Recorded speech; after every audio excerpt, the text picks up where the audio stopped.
नमस्कार। आज देश की तमाम फटाफट खबरों में आपका स्वागत है।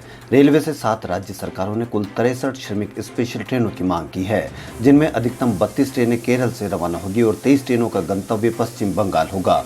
उल्लेखनीय है कि एक दिन पहले ही रेलवे बोर्ड के अध्यक्ष ने राज्यों के मुख्य सचिवों को पत्र लिखकर प्रवासी श्रमिकों की वापसी के लिए इस तरह की ट्रेनों के लिए अपनी शेष मांग बताने को कहा था। कोरोना से प्रभावित गुरुग्राम में स्वास्थ्य विभाग की तरफ से जिला अस्पताल में कोरोना टेस्टिंग की व्यवस्था की गई है। स्वास्थ्य विभाग के अनुसार यह मशीन एक दिन में 96 सैंपल की जांच करेगा। कोरोना सैंपल की जांच करने के लिए स्टाफ को रोहतक पीजीआई में ट्रेनिंग करवाई गई है। गुरुग्राम का जिला अस्पताल प्रदेश का पहला जिला अस्पताल है जहाँ पर कोरोना सैंपल की जाँच शुरू की गई है।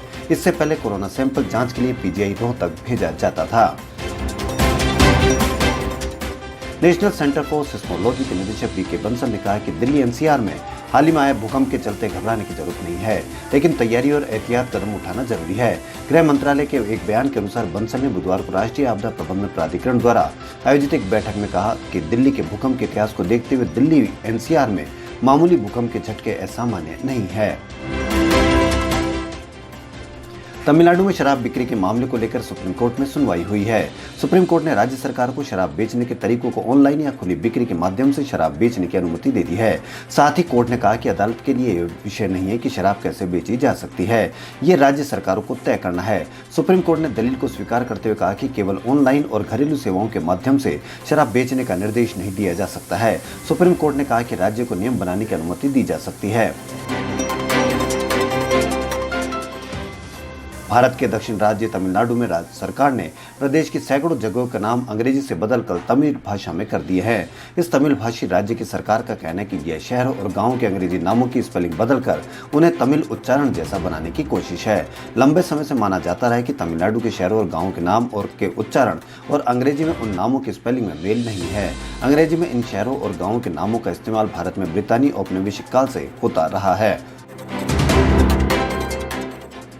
जिस तरह क्विज में सवाल पूछा जाता है कि हिंदी की पहली बोलती फिल्म कौन सी थी, जैसे 1931 में बनी आदेश ईरानी की फिल्म आलम आरा पहली बोलती फिल्म थी, वैसे ही गुलाबो सिताबो ओटीटी प्लेटफॉर्म पर रिलीज होने वाली पहली ए-लिस्टर फिल्म है, जिसे बनाया तो सिनेमा घर के लिए था लेकिन वह ओटीटी प्लेटफॉर्म पर रिलीज हुई। अमिताभ बच्चन और आयुष्मान खुराना की फिल्म गुलाबो सिताबो 12 जून यानी आज रिलीज हो गई है। शुजित सरकार द्वारा निर्देशित इस मूवी में दर्शकों को पहली बार स्क्रीन पर आयुष्मान और बिग बी को साथ देखने का मौका मिलेगा। यह फिल्म किराएदार और मकान मालिक की नोक-झोंक पर बनी है। कोविड-19 के मरीजों को उचित इलाज और बीमारी से मरने वालों के शव को अस्पताल में गरिमापूर्ण तरीके से रखे जाने पर सुप्रीम कोर्ट में सुनवाई हुई। शवों के साथ अनुचित व्यवहार हो रहा है, कुछ शव कूड़े में मिल रहे हैं, लोगों के साथ जानवरों से भी बदतर व्यवहार किया जा रहा है। सुप्रीम कोर्ट ने कहा कि हम शवों से ज्यादा जिंदा लोगों के इलाज पर चिंतित है। टेस्टों की संख्या भी कम कर दी गई है। देश में कोरोना संक्रमितों की संख्या 2,98,238 हो गई है। गुरुवार को लगातार दूसरे दिन 11,000 से ज्यादा मरीज बढ़े और रिकॉर्ड 393 लोगों की जान गई। ये आंकड़े कोविड-19 इंडिया ORG के आधार पर है। इसके अलावा भारत मरीजों के मामले में स्पेन और ब्रिटेन से आगे निकल गया। अब हम दुनिया में चौथे नंबर पर आ गए हैं। खबरों में फिलहाल इतना ही। यदि आपको हमारा चैनल पसंद आए तो लाइक, सब्सक्राइब और शेयर अवश्य करें। धन्यवाद।